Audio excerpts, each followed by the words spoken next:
ماہین نے ڈائری میں ایک خاص قسم کی خشک پتیوں کا ذکر پڑھا جو اسی لائبریری میں کہیں چھپی ہوئی تھی۔ مایا کا کہنا تھا کہ یہ پتیاں اس نئے نقشے کو پڑھنے اور اس میں چھپے راستوں کو فعال کرنے کی کنجی ہیں۔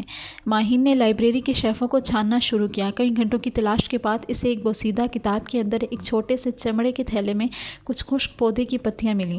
وہ دیکھنے میں عام پتیوں جیسی لگ رہی تھیں، لیکن ان میں ایک عجیب سی مٹی جیسی خوشبو آ رہی تھی۔ جیسے ہی ماہین نے ان پتیوں کو چھوا، اس کے ہاتھ پر ابھرا مہندی کا نشان ہلکا سا چمکنے لگا۔ اسے یاد آیا مایا نے ڈائری میں لکھا تھا کہ یہ پتیاں خاص مہندی کے پودے سے تعلق رکھتی ہیں جو صدیوں پرانے علم کو اپنے اندر جذب کیے ہوئے ہیں۔ ان پتیوں میں ایک ایسی توانائی تھی جو مہندی کے نشانات کو زندہ رکھ سکتی تھی۔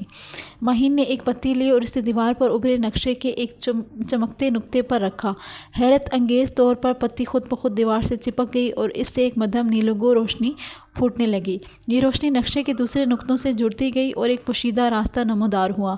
یہ کوئی زمینی راستہ نہیں تھا بلکہ ایک ایسی سمت تھی جو کسی خاص توانائی کے بہاؤ کی نشاندہی کر رہی تھی۔ یہ روشن لو تھی جس کا ذکر پہلی پہیلی میں تھا، ایک ایسی آواز جو صرف مہندی کے ذریعے سنی جا سکتی تھی۔ ماہین کو اب یہ سمجھ آ گئی کہ مایا نے صرف نقشے نہیں بنائے تھے بلکہ کائنات کی ان پوشیدہ قوتوں کو مہندی کے ذریعے سمجھنے اور استعمال کرنے کا فن جانتی تھی۔ یہ علم اسے کسی ایک خاص مقام تک لے جانے والا تھا جہاں فطرت کے بنیادی قوانین کی گہرائیاں چھپی تھیں۔ وہ جانتی تھی کہ اس کے تعاقب کرنے والے اب بھی باہر اس کی تلاش میں ہوں گے، اور یہ علم بہت طاقتور ہے جسے غلط ہاتھوں میں نہیں پڑنا چاہیے۔ اس نے فیصلہ کیا کہ وہ مزید دیر نہیں کرے گی اور اس نئے نقشے پر عمل کرتے ہوئے اپنی اگلی منزل کی طرف بڑھے گی۔ ماہین اس زیر زمین لائبریری سے باہر نکلی تو شہر کی خاموش گلیاں اسے کچھ اور لگ رہی تھیں۔ اس کے ہاتھ پہ چمکتا مہندی کا نقشہ اور اس کے دل میں مایا کے ورثے کی حفاظت کا پختہ عزم اسے ایک نئے مقصد کی طرف لے جا رہا تھا۔ وہ جانتی تھی کہ علم کا یہ سفر کبھی ختم نہیں ہوتا، لیکن اسے یہ بھی احساس تھا کہ اسے اس باب کو ایک منطقی انجام تک پہنچانا ہے۔